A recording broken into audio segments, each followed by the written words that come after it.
Good evening and welcome to DJNTV tonight, Monday night. It's the time when people would be watching football, but nobody likes football. It's a time where soccer?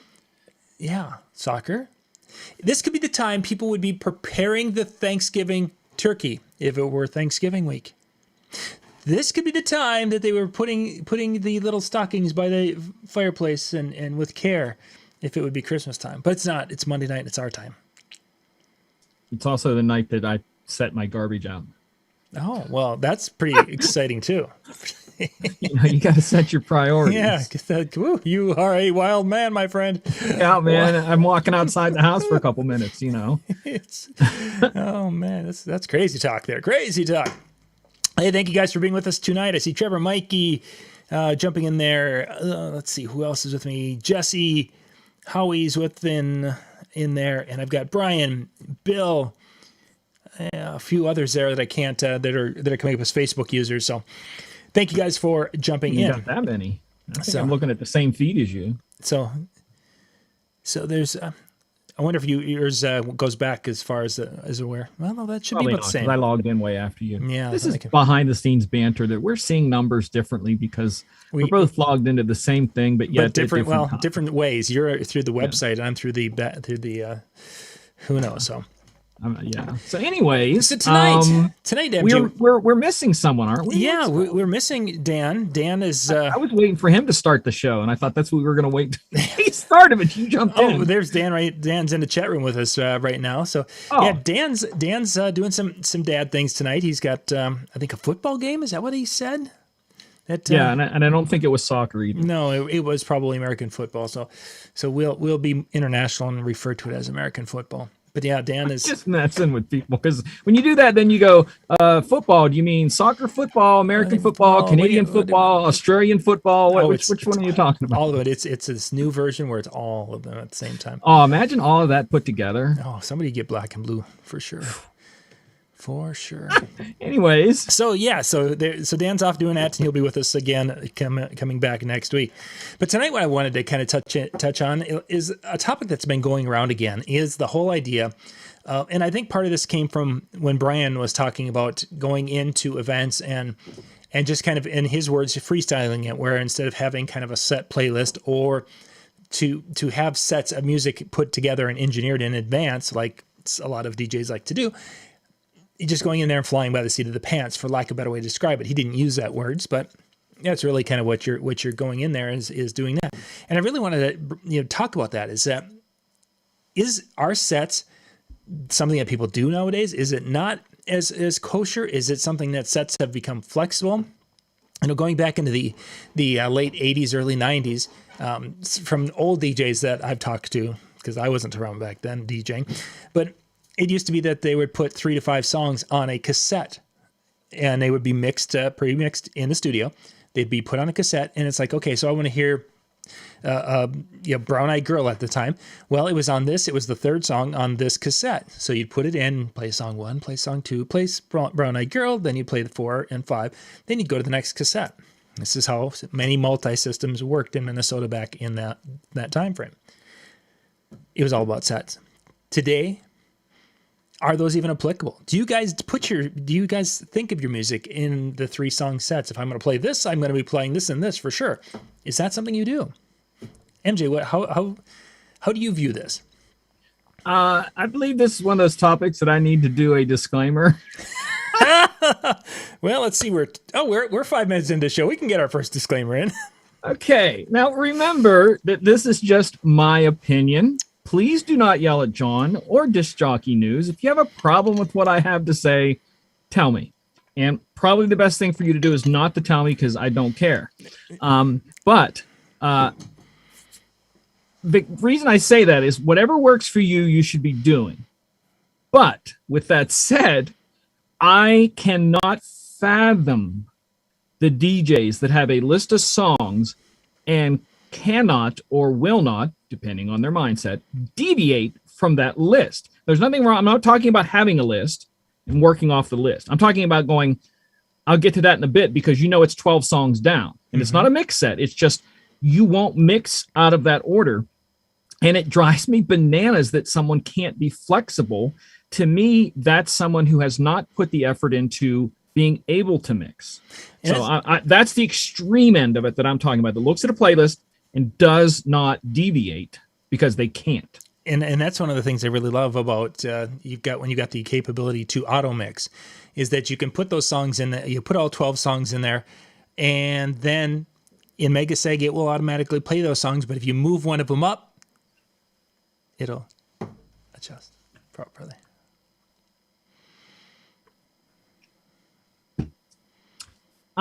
That's the other thing. Again, I have to disclaimer this, that I don't want to insult anybody, but if you're using auto mix, you're not a DJ. You provide a music service. Okay, so we're talking about being a programmer who can put together a list by reading the crowd. Now, I am a firm believer in full out flexibility. Those who know me and follow me on my show with my virtual DJ stuff, and they talk about, why don't you do a show on... I want to tell you this before I tell you that, John. Mm-hmm. The other night we were talking on the show, I was asking, because it was the 100th show for the music and mixing, and I was asking, what kind of topics do you want, blah, blah, blah. And they're like, oh, dude, let's do one on crates or folders. And I'm like, I've done like 2 or 3 of them. And I'm like, well, I think other people have. So we went to the Disc Jockey News live on the thing, went to the YouTube page, and I went into there and typed in crates. And there was 20 videos between you, me, Dan did one with somebody, Jeremy did one with somebody, Brian did some with somebody about crates. So it's done to death. And if you want to learn more, they're there. But I think you should be able to read a crowd and work it. That's what I've always said, that a good DJ can do 2 things: read the crowd, read the people in front of you. Whether you want to call them a crowd or room, I don't give a flying crap. Read them to know what gets them to do what you want them to, whether you want them to get up and dance or feel comfortable during dinner, or whatever your purpose of DJing is, to where you're picking, you're able to read them and move them. And number 2, know your songs well enough that you don't have to go, what was this song begin with, or how does this do that, that you know them and you can grab them and mix them. Those are the 2 keys. So if you can do that, and through the stuff that I teach in my classes about putting cue points in, I could have a song, the way I do it, that I haven't touched in 10 years, haven't looked at, listened to in 10 years, and I could mix it. I don't like to do crates. I do the searches like the virtual DJ search. Mm-hmm. But crates are a good thing to have. And I've talked about this before, because we all get into those nights where our brain craps out. Yep. You could be a skilled programmer beyond your belief. You're going to have a bad night. So it's different. And I know later we're going to talk about like the crate diggers subscriptions and stuff. Mm-hmm. And I can tell more some other ones that have come up and done the same thing that you didn't know that are tied in. But that's the one that I have a problem with. The people who can't deviate off the list. So let's you mentioned crate diggers, and there's different that provide already put together a pre-designed set of music, or a crate of the banger songs that they're, we play these songs together, whatever. Is this a tool for the beginning DJ, or is this something that you don't want to learn using this type of, that you want to learn, just to read the crowd from the beginning and not have that 3 songs in your pocket, knowing that these 3 work together type of thing? There's nothing wrong with having songs that work together and knowing that. Again, taking someone else's list does not mean it's going to work for you. And it could work for 10 of the biggest DJs in the nation, and where you're at, it might be the absolute worst set that you can do. Mm-hmm. So if I would give somebody advice, it would be that if you don't know a genre, or you don't know something for an event, so let's say you're doing an over 60s birthday party and you don't know that era, I don't see a problem going and looking at a list of stuff for that, including, like I said, the crate diggers and all those kinds of things, to where they put together lists for more specific things. Right. But you also have to keep in mind that some of those people are just throwing them randomly in there. Other people are making the list to be spun in order, BPM wise. So you don't know what you're getting unless you know what you're doing. So having those there also isn't a big deal, because, John, I guarantee you do this, because I do this and every DJ does this. We play certain songs we like because we like them, not because we know the crowd's going to like them. We're like, I just want to play this song. Yep, that So happens. that guy could have put those kind of songs in that list, and they could be meaningless. So it's, are we talking just beginner DJ right now? I know I went off on a deep end. Yep. So Yeah, and beginner DJ, you've got a lot of musical knowledge that you have to catch up on, and I think that's the key you have to remember as a seasoned DJ. When you're looking at someone who's new, they simply have not had as many songs come across their palette as you have. So that's a big advantage you have. And as someone younger trying to get into it, or just new, okay, let's just say new, not younger, those can be good tools to help you get a jump start, because they've been around forever. I mean, look, I was just talking to somebody the other day about the promo only Platinum series. That's kind of what that was, wasn't it? A collection of songs per era. Yeah, kind of. It really was the most requested songs for mobile DJs at that particular period. It covered all genres. So if you needed a country, it had a whole list of country. Yep. If you needed a rockabilly, they were in there.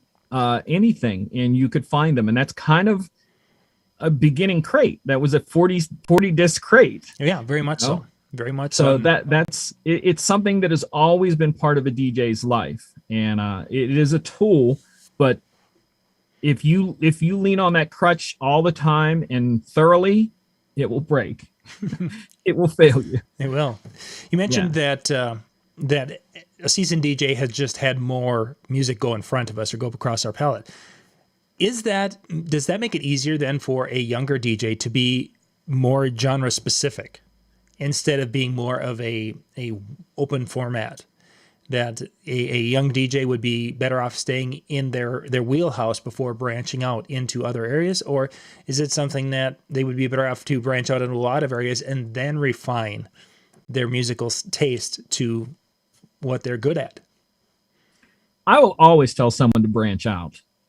That's my thing. You don't, I just because you maybe know a genre, don't be afraid to step outside of that genre. If you can make money in that genre, run with it. Because I made running off EDM music until 2005, and I couldn't make a full-time living in this city at just EDM, and I had to branch out, and that was a stretch for me a little bit, because even still to this day, you've heard me tell stories that the music that I play, I don't listen to outside of when I play it ever, like literally never.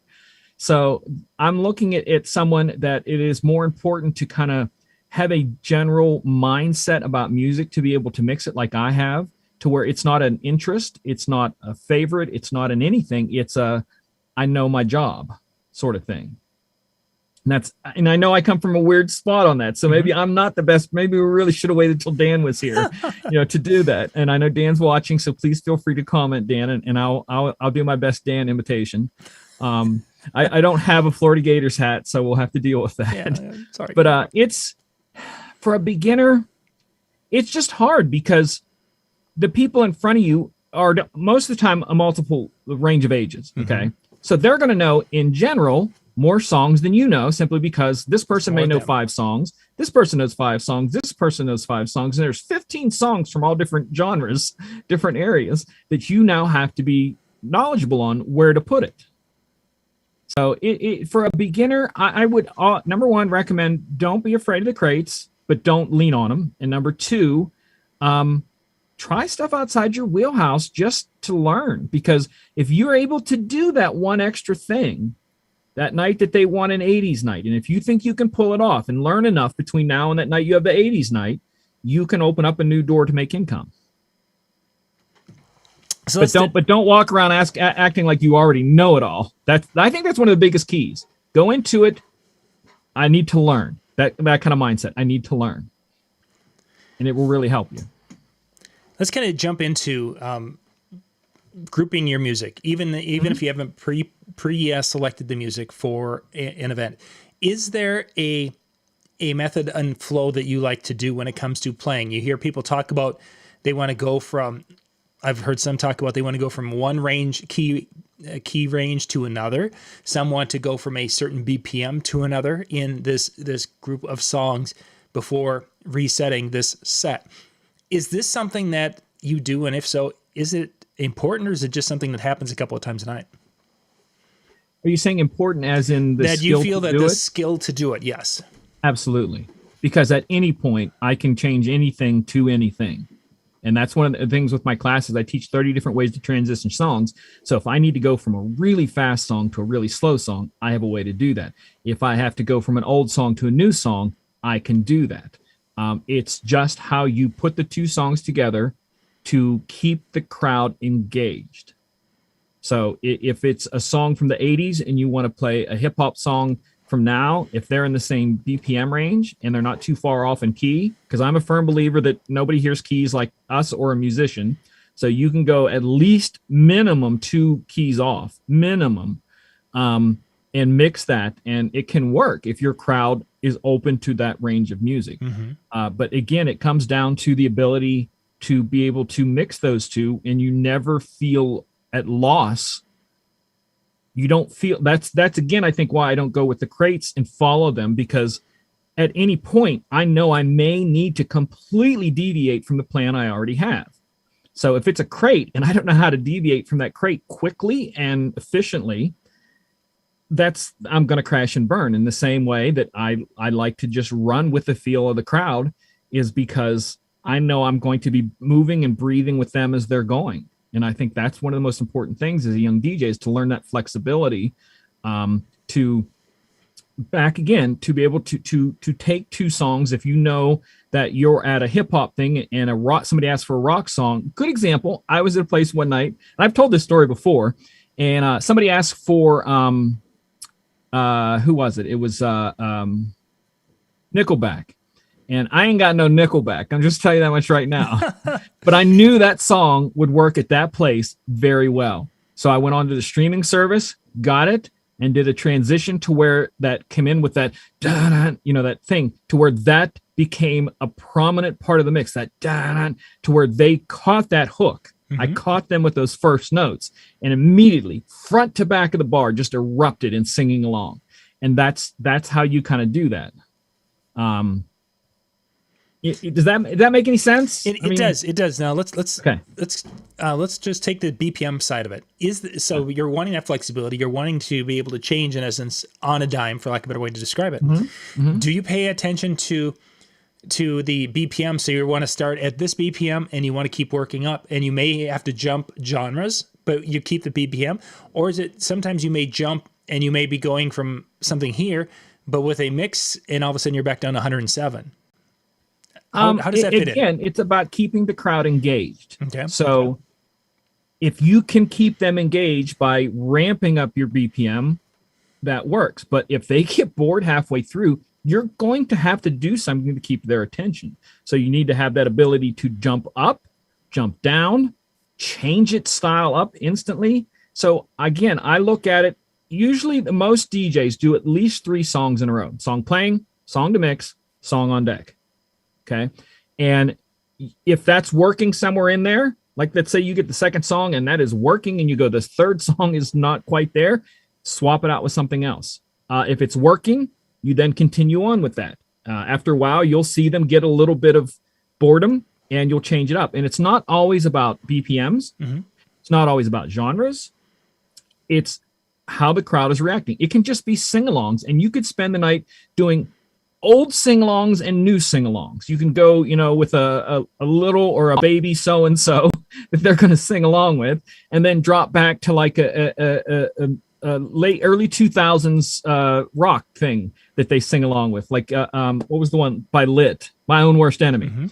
And I've mixed from like hip hop in that same BPM range into that, because it's got that guitar. Yeah. And I'll take the outbeat on that one and layer them, and they know it's coming because of the guitar, and then they just drop right into it. So about, being able to, like, again, that's why I go the way I do, because that thing is changing all night. If you have a core group of people that all go to the restroom or buy a drink all at once, everything's changed. You may immediately need to start playing for dudes because all the girls went to the restroom, or vice versa. So am I making sense here? Because I don't see what I do as lists. I'm generally in here or generally in there. I kind of want to take it here, and I keep it very live and light, and I'm not gripping it to death. I'm letting it flow and do what it wants to do. But yet again, I'm manipulating and maneuvering them to keep them happy. Oh, we got to change it up. They're being a little Oh, it's sing along. Okay, we got them for sing along. Okay, that sort of thing. You mentioned the phrase, you want to take them to a certain spot, or you take them here. You've got here, you have an idea in your mind, you want to take them here at a point in time. Let's say you're 15 minutes out, you want them to be here in 15 minutes. How far out? I mean, if you start working that and you have to take a detour, how hard are you going to work to still get here, knowing that this could be a great point? Sometimes you work real hard. Like if I'm at a place and I know that it's got the highest attendance at midnight or 12:30 or 1 a.m., I'll hold something off to blow the freaking roof off of that tour. I'll go 30 minutes out and go, I'm going to play this in 30 minutes. This is going to go crazy. And I will build up to it in some sort of way to be creative, to keep them going, just where it's just a little bit back, where they're a little bit hungry, and then bam, you just drop it on them and they go freaking bananas. Oh, I know. I Want a New Drug does that for every dance floor I got to. It does. It really does. It's a great song. Great song. No, when Mobamba came out, that was one of those ones that was just kind of crazy. And you other than 3 or 4 places I DJ that absolutely would not let you play it, because there's places that do not play that song here. We don't want that played. But the places that allowed it, you waited to the right point, and that became an eruption in the room. And you just set it up to where you had everybody there, and you dropped it. And if you hook them on that, there's a chance that you can keep that hook flowing for a while. So let's say that time is midnight, just to pick a time. How long would you start working backwards on the clock, when would you start building towards that? Again, it depends upon how the crowd is reacting. So if the crowd is reacting quickly, so if I'm dropping something and they go with me that direction, I don't have to, I can wait till it gets close to that time. I don't have to go out so far. But if they're being a little bored, and I have to kind of build them up and keep them there and tease them and quick mix and different things to keep their attention.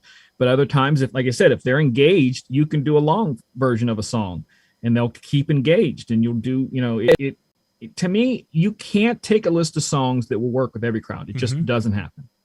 That's the best thing I can tell you. You can have songs that will be popular with most crowds that's still not going to work on anything. Did someone say something about, listen, Megan, say, Dan, I did it for you, Dan.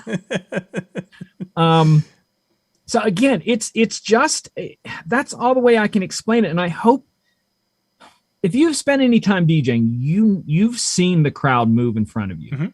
You've watched them breathe and move and change. And that, I think, is what a DJ does, is we stay in the background, and I write about this in my book that's coming out, that we manipulate that crowd through emotions, nostalgia, energy, feel, camaraderie with other people. That's the sing-alongs become you're joining in with everybody else. You're just as a group. And you take all of those tools and you keep their attention as long as you can. And you will have dips. And sometimes I've let the dip. Just let it drop, because you'll build it up again. So am I making sense? Because it's hard for me, because I know I don't hear music and see that the way most DJs do. Yeah, no, you're doing fine. I'm just taking us in some directions here and such that I think that help to tell the story. And so, if you are in the chat room and I'm losing you, just type in a hashtag losing me, and I'll explain something again.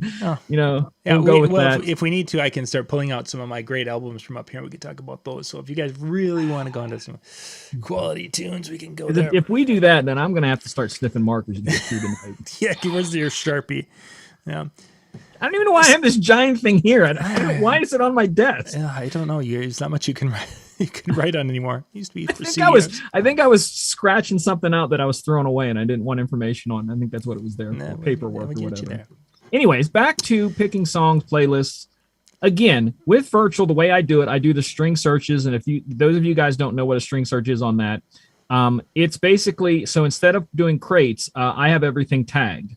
And I can type in there 100-105. So that's now going to look at my entire music library and now bring up everything between 100 BPM and 105.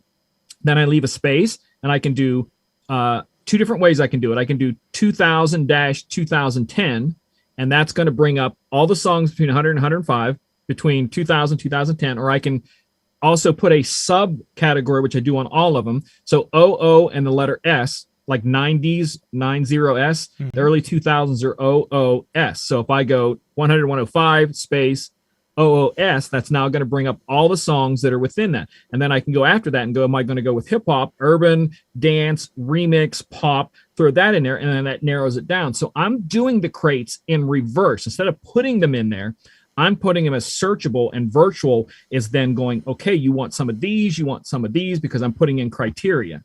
And that's kind of, it's a reverse thing for me, that if I'm somewhere with a song that I then go, okay, I want to keep this feeling. What is this feeling? This feeling is peppy, mid 110s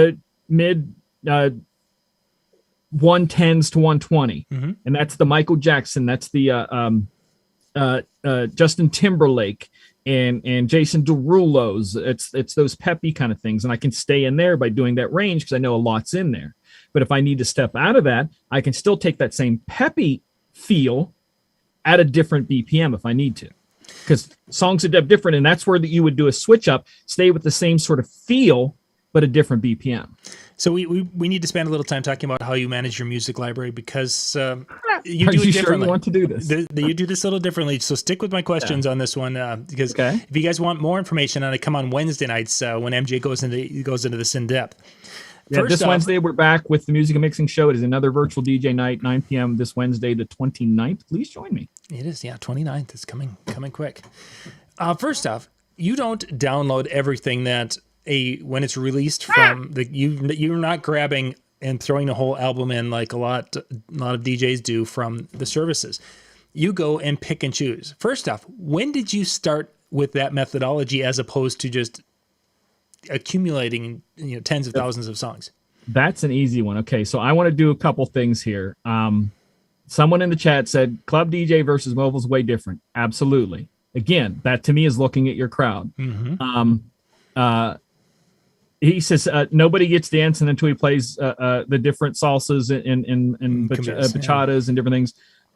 There isn't a whole lot of place here in this city. You can play a little bit of that, but all they want to hear is the slow hip hop. So that may work for you, but you don't know. So with those, and the way I do mine is that I was forced to take albums until promo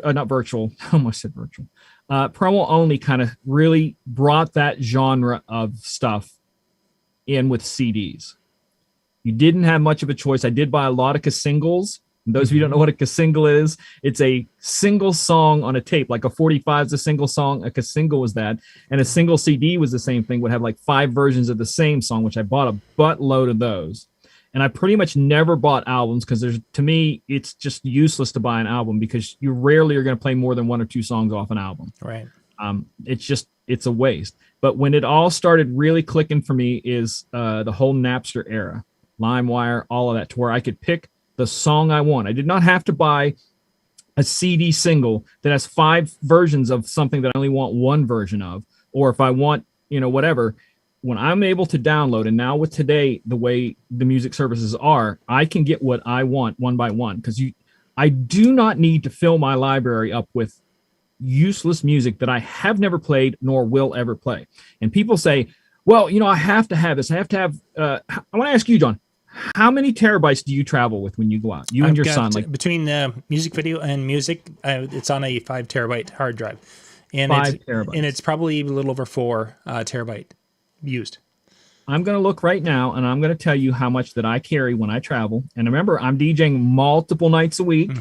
I'm DJing at both the casinos here now. I'm DJing private parties. I'm doing all kinds of bars, everything. Okay, and what I travel with is. You are going to flip your brain out. There's my D drive. And then DJ Music. Whoops, don't do that. Almost just renamed the D drive. That would go over well with virtual. They'd love that. 265 gigabytes. Full-time professional DJ. 265 gigabytes. 13,598 songs, full time. Never at a loss for songs. And that's music videos in there. Yes, music videos, audio, karaoke is not in that. That's a different file. Because I don't do karaoke. So that's or karaoke as I'm finding many Minnesotians saying it. Really? I also use virtual DJ streaming service with iDJ Pool and the Deezer, so I can pull stuff from that at any moment of any day. And if you're staying with the hit songs and paying attention, this is very important nowadays to pay attention to the TikTok songs. You can grab those from most services. BPM Supreme literally has a download section called TikTok songs. So you can get, they're literally labeled as part of the genre TikTok songs. So that's something to think about. But you don't need all the stuff that you have. And if you download just boatloads of stuff and never go through it, think about what you're having to deal with every time you have to update a drive or change something. I have my entire library, everything in my Google Drive. So at any point, anything could happen. And those of you who saw the video I did with Virtual DJ, you can tie into your Google Drive from any computer. So if crap happened, I would still be able to use Virtual DJ and DJ from the cloud. If crap happened and I had nothing, no external, let's say my computer broke, my external drive broke, the emergency drive, everything, I still have that. You just don't need that much stuff. And if I talk to anybody who has a bunch, like you said, what was it, 2 terabyte you said? We've got 5 terabyte hard drives. 5 terabytes. Okay, so let's say you pared that down to just what you need. What would the number you think it would be? If you pared it down to just... If we would go down to things that we played in the past, just that, we could be probably down to... And a music video obviously is a problem. But... I've taken the most, a few years ago, I took the most played, the top 2,000 songs that we had played, and I put those on an iPad, with just the music versions of it. And those would have been the audio of the music videos.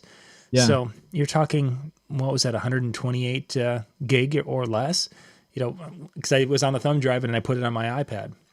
So if you even drop down to a terabyte, 1 terabyte, under 1 terabyte, you would still have plenty, wouldn't you? Oh, easily. If I would throw out the songs that we haven't played, even if I just left the last 2 years, and if I go back and I started removing things, that are 3 years and older that have never been played, I could clean up a lot.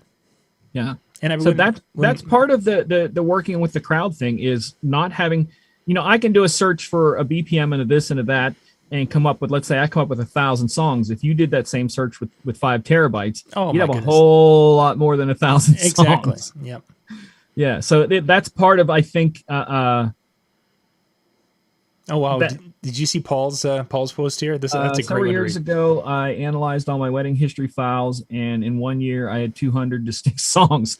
So wedding DJs are another one. Unless a bride or groom asks you for a specific song for their whatever entrance or first dance, and probably a lot of those are repeat. There's probably going to be what would you say, at least 50% of the songs you play at every single wedding? At a given time, a few years ago, yes, I would say that. I think that one of the things with the last fall, with the couple of weddings this spring and then this summer, is that musical tastes have even become more eclectic. Yes. And that many of we don't want to hear, these standard wedding songs. And it's like, well, how many weddings have you been to in the last 18 months? Oh, we haven't, but we just, it's been so overplayed at weddings. Well, yeah, back when there were weddings. But that's as I have purchased more things that didn't make promo only and didn't make, any of our music services for the last 3 weddings that we did than ever before. It was crazy. 30 some songs. How can there be 30 songs that didn't make it to one of our music services? But that actually happens a lot.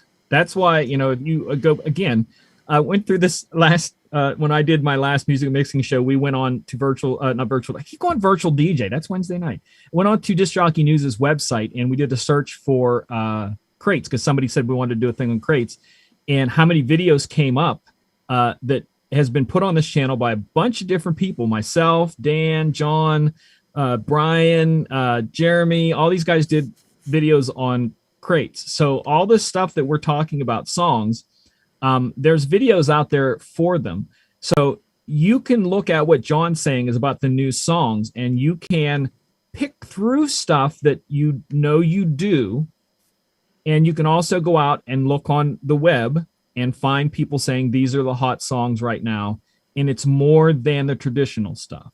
And you do have to go to services like I did on my one show, taking back to what I was trying to make a point of. The one show, I talked about where I get them from. And one of my services is not a technical legal service, but I find stuff there that I've had people say, I can't find this anywhere. Can you find it there? And I go there and I find it. There are nights where I can't find it anywhere, but it's on YouTube, and I will rip it from YouTube and play it. And you go, oh, but it doesn't mean quality. It's not the same. But it doesn't matter. I got the song, you don't. So if we're DJing next to each other, they're going to walk away from you and come over to me because I have the song. It may not be a super high-end quality, but I'm able to press play on it, and you don't. Yeah. So get what you need. Go outside of that, get what you need. You know, branch out. But it's not rocket science to me. And this is where I have trouble with some of these, because to me, I'm going to be honest with you. And I know my brain picks up on music way different than everybody else. I know that.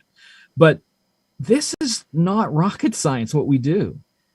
You know, having songs each week to play it's not difficult. You know, and again, I do this full time, you know, and it's not difficult. I think there's a couple of things though that when you using the phrase being difficult, I think there's a level of paralysis by analysis that we can overthink it. I think that's a big part of it. Yes. Having way too much music, it can be overwhelming because you do that sort and there's 1,000 entries. So then the only ones you're going to play are the top 3 because you've seen, oh my gosh, I could peruse this list forever type of situation. Myself personally, when I need to have something from the 90s, I have a lot of those DVDs that Promo only put out that had the best of the 90s, and I would search that, which would be like taking the hit songs as opposed to every song. And then I think the other is that we start thinking, well, what are the people going to think of me if I need to dazzle the guests and I have to do something that's fun and exciting, and we can start to put expectations in place that really don't need to be there, because the people just want to listen and have a good time 9 times out of 10. And yet we're thinking that we have to do something godlike to entertain them. And sometimes it's just playing a song that makes them feel good. Again, my job that I get hired for every place is the ability to keep them going without ever talking on the mic. I finished a gig last Friday, and it just happened that they had a good crowd there that night. Okay. And it was like a happy hour type thing. So I was done at 9 p.m. And I was done, and a guy comes up and he's like, "Are you?" I'm like, "Yeah, I'm done now." You know, and he's like, "Well, I'll give you $100 to keep playing." And I said, "Well, the manager has to agree with this, right, you know." Right. And the manager said no, but it's that sort of thing where I did not talk on the mic the whole night. I didn't get out and dance with anybody. I played music and I mixed and kept them having fun and excited to the point where some dude wanted to give me $100 and everybody was behind them going, absolutely, whatever it takes. And the manager said, thanks, but we're shutting down. Because it was an outdoor thing. And so it's what you can do with what you have.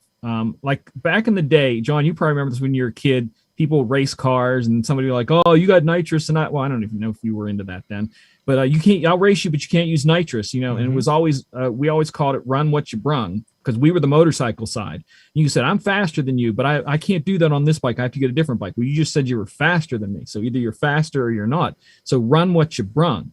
So if I show up with a quarter of a terabyte and you show up with 5 terabytes, I'm going to run with what I got. You run with what you got.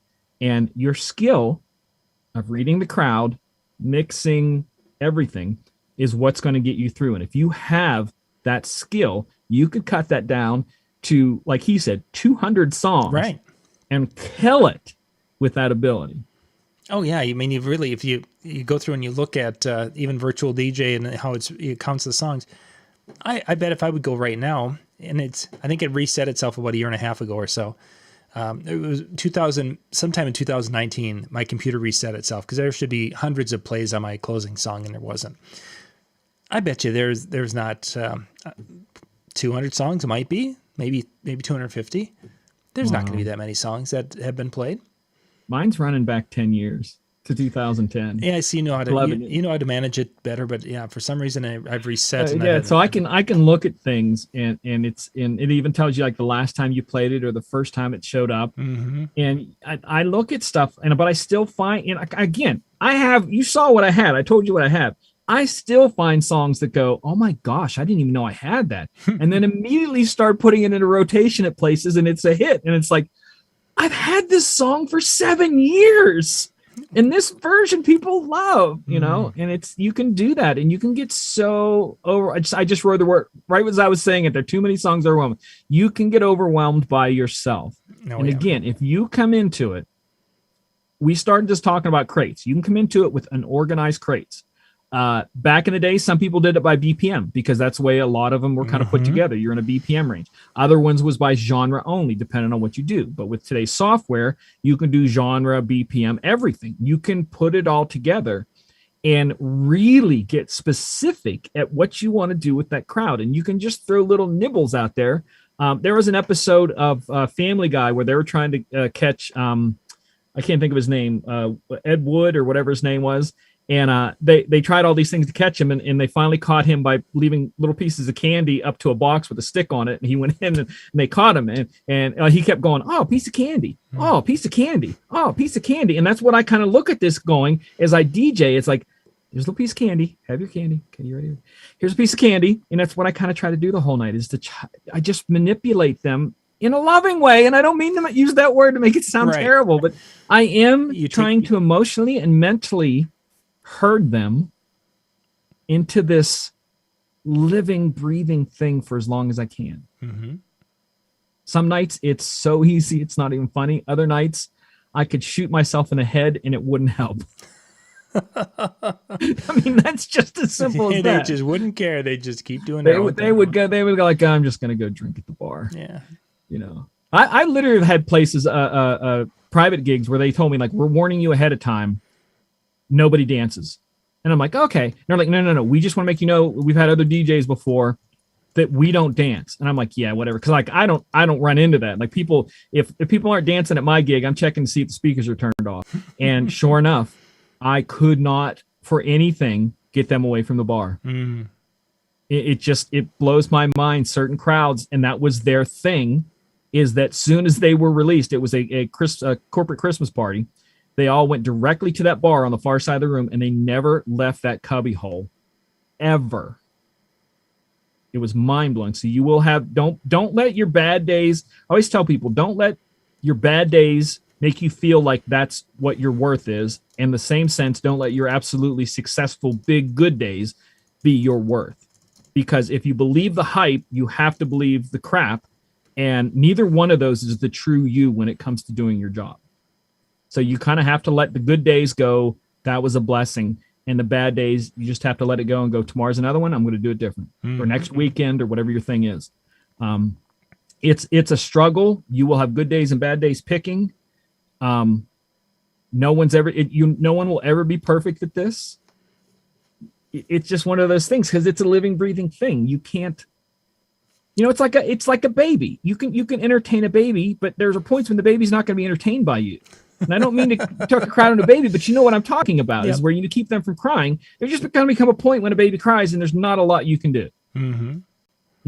So that's a lot of what this is it's your mental thing with the crowd. And I swear, I will tell you that if you are having fun, that will help you out more than anything. Yeah. Because that is infectious on visual, and just the vibe that you put off is infectious. And it can make an average DJ seem like a good DJ because he is in that moment with that crowd and everyone just loses themselves for that song or two songs or whatever. And that's a magical thing to be able to be in that unison with a large crowd like that. And you just there, and it's so living and breathing. And I know I'm proud. People out there like, oh, I just press play at the wedding or whatever. If I lose you, I'm so sorry, but it's just my journey in this. And I hope, John, and I think that I've answered the right question. Yeah, and I think that there is, we've had those experiences, but I do think there's also a struggle at weddings, especially in a diverse area, where you have people coming from a small town, and you have people coming from a larger city, and you have people coming from a more of an or whatever.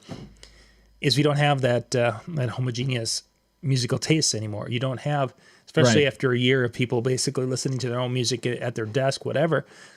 We don't have those shared experiences, and now they're having to be either we're flashing back 10 years with our music so that they're all singing the Backstreet Boys together, or we have got people who are in 17 different places.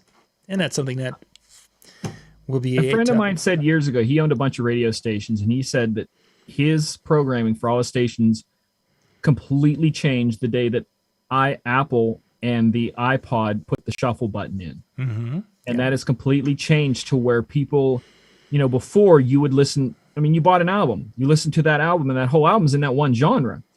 But now you could have someone dropping, a show tune on their phone nowadays, their Spotify or whatever, and right after the show tune comes some Drake. And that's not uncommon. So you can get away with those switches where before people would look at you like you're from Mars. But if you do it right, it can work because you can use the diversity for you too. As much as it's fighting against you, you can use it for you too. All right, we should wrap things up here. Howie's got a kind of a fun show that he'll be coming up with next. They're going to be talking about, actually I'm going to put this into the chat room here, but they're going to be talking about safety tips and best practices for your events to keep your gear and the guests and yourself and everyone as safe as possible. So that will be the discussion. You can go to DJNTV.com/chill, and they'll be recording that for the first roughly half hour. So from 10 o'clock roughly to 10:30 Eastern tonight, they'll be doing the recording. And then after that, everyone will jump in, and then you guys can have a chat and talk about life. Oh, it posted, double posted, triple posted. Triple, I have triple on mine. Yeah, triple posted there. Boom! So, that's like a triple horn. Yeah, exactly. So that's going on. Earlier today, I put up a video talking about a little wireless system, and I've had people asking a lot of questions after it went up. So we're going to do the 30-second overview of what this is. This is the little case that the battery case, and these are the Rode. They're a little wireless. This is the receiver. It's a 2-channel receiver. And then there are two similar sized, they are a lapel type thing where they'll clip onto your shirt if you want to. And what these will do is you can put this on. What I've done with it is I've got the little cell phone holder. I put my cell phone in here. It's got a cold shoe at the top, and the little clips will also allow you to use the cold shoe. So now I have this wired into my phone, and then I have the two other microphones that two people can wear. And today's video that I posted showed using a wired lav with these, and then using them they're by themselves. But it's a cool little system that we can take to like trade shows, like MJ and I do when we head to DJ Expo and different shows. And we could set this up. We wear one, have someone else wear one, and then we could actually do an interview and have the audio that can be much cleaner than trying to get it on a phone with all the ambient noise going. A couple of cool things with these is that these little transmitters will actually record the audio and they can internally store about 7 hours of audio in here. So if I want to, I can set it up so they'll record here and they'll send it to my phone. If there's an audio glitch or there's an interference between this and the receiver, it's still saved in here. Now, if MJ and I were together and MJ's quieter than me, that won't happen. But anyway, so if MJ would be quieter than me, because the audio of both of these are stored on it, we could literally bring the audio tracks in and adjust them. And multi-track recording is a possibility. So, and the more I'm digging into those, the more cool little features. That's the Rode Wireless Go 2. I dropped a video on that with some lab mics. But if you're into that world that we do a lot of trade shows and such, it's some cool stuff to check out. And I've been comparing those to some of the direct from China pieces that are out there, and there's some couple of the Chinese pieces have some neat things, but when you start reading reviews, you've got the ones that are seeded reviews that are like, oh my god, these are the greatest things ever. Oh, these are the greatest things ever. And then there's the guy who actually bought one and paid for it with his own money, and he's like, I was disappointed. So anyway, so that's that I wanted to make sure. Wednesday, you're going to be you got a music a virtual DJ show coming up Wednesday night. Yes, 9 p.m. Yeah, 9 p.m. Eastern. Wednesday, the 29th. And then, of course, recording tonight. And then we'll have tomorrow night, we'll have a Howie. And then Brian and Jay are going to be doing the recording. Howie will be at 9 o'clock tomorrow night, Eastern, 10 o'clock. Brian and Jay will be in the chill room at DJNTV.com/chill. And then we'll have Brian and Jay up on YouTube on Wednesday night also before MJ goes live. Or maybe after work better. So it'll be 10 o'clock. Same time. It's okay. We'll get him. We'll get him. We'll get everything all figured out. Don't forget to give us a thumbs up, because that makes this video go up through and more people get to see it and learn the stuff that you got to learn. So yes, and thank you guys. Take some time and give it a thumbs up. Thank you for being with us. We had a really good crowd tonight. Must be because Dan wasn't around. I'm just going to say it. We